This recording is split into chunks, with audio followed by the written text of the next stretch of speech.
I've always liked art, and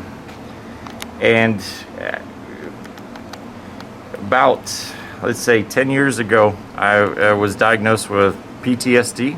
I'm a military vet and also prior law enforcement.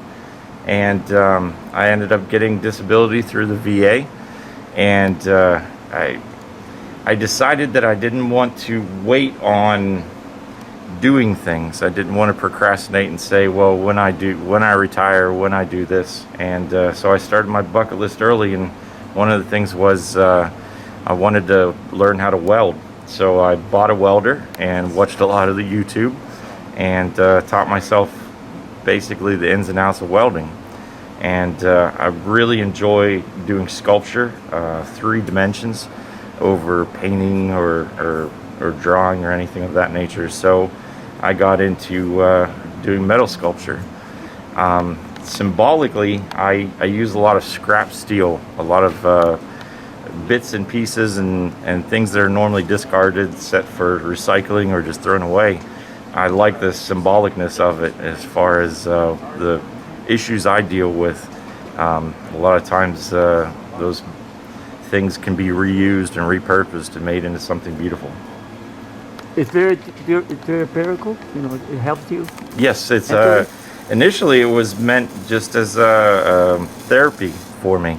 I've gone through the VA system with their different therapies and everything, and this has really helped me with my struggles that I've dealt with as far as physically getting me active and focusing on a particular task, making a particular item, and really putting emotion into it as well as physical labor. Where did the inspiration come from? I see downtown Harlingen you had a couple of guitars and all different things. Fish. All different things. Usually I get little suggestions or something. I've done a lot of different fish. I've done guitars. I've done hearts and other objects. I've done also figures, human-like figures, usually in motion. I like trying to show something that's organic using metal that's a little less organic and less forgiving. So also the motion is a big thing. So but I find inspiration anywhere. Sometimes it's just a thought, sometimes it's other artists' work. Luckily I have quite a few friends that are artists, and they inspire me to do my own stuff. And the Harlingen downtown area helps you a lot. Absolutely. The Harlingen downtown community, Jackson Street, the shops have been extremely good to the art community here in Harlingen, especially for me. I have pieces at 2 different antique stores or secondhand stores downtown, and they've been really nice to allow me to place my items there, especially with COVID going on. Gallery shows and even art night, art walk has been kind of shut down and temporarily put on hold. So anywhere where I can get my stuff out, I enjoy having my art out there to be viewed. Selling is nice, but that's not the primary goal. I enjoy getting it out there. You like to see the people enjoy your art. Yes, definitely. Welding is not that easy. Not that I know much about it, but it looks hard. It's the principles are pretty basic. A lot of my stuff, I don't do structural welding.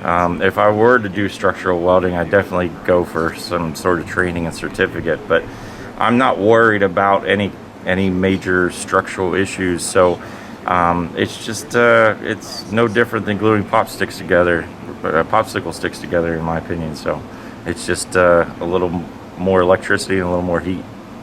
Who would have ever thought this was gonna help you?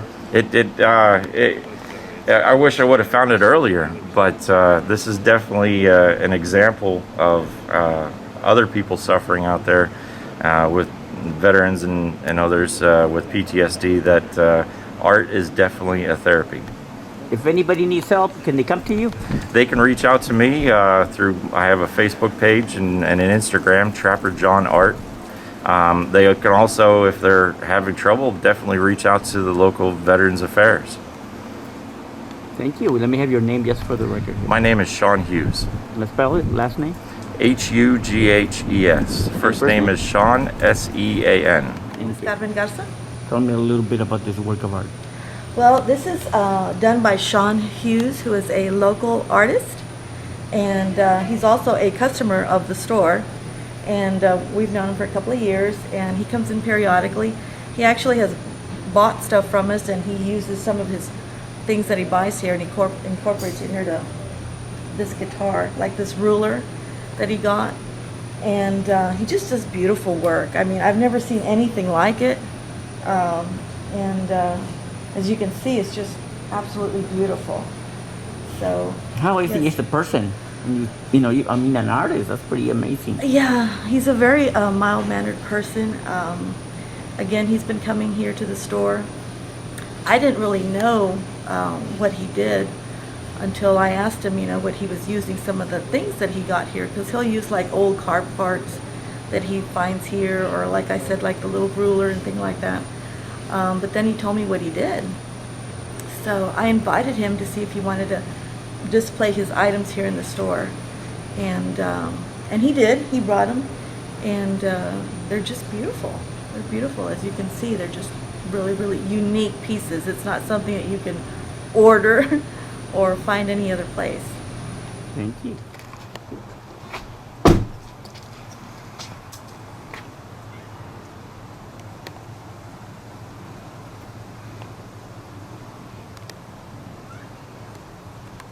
That is.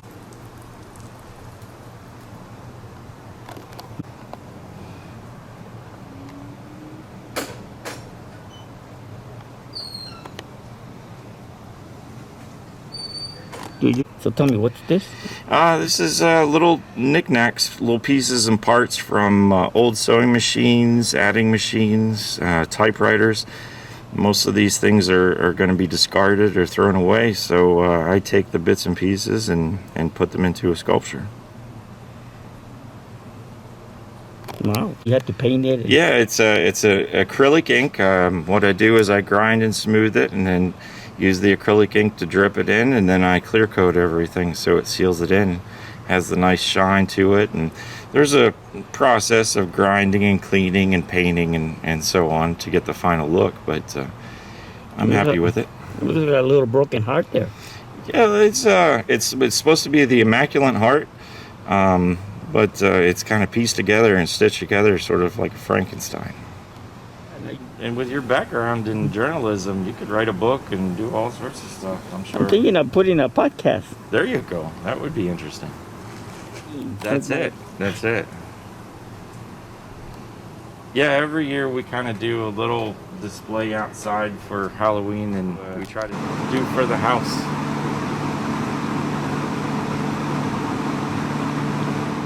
Yeah, getting good.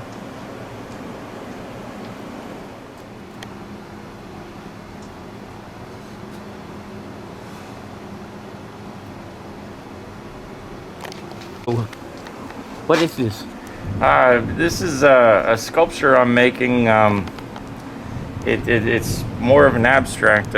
Typically, I do more figures and something a little more detailed. But this is my really first attempt to do a larger abstract piece. A lot of parts. It is a lot of parts. So tell me, so are you a Valleyite? Well, I guess you could consider me now a Valleyite, but not originally. I moved down here when I was in high school from Pittsburgh, Pennsylvania, north of Pittsburgh. Both of my parents are teachers, so we relocated down here, and I've been here ever since. I couldn't be happier. And you're a veteran? And I am a veteran, yes. Mm-hmm. And also worked with the city of Harlingen for about 10 years as a police officer. So. Wow. Yeah. So how's the Valley treating you? What can you tell us about the people down here? Oh, the people are terrific. The culture, the food, everything. I love it down here. I really honestly consider myself a transplant native, so it's a great place to live. Thank you.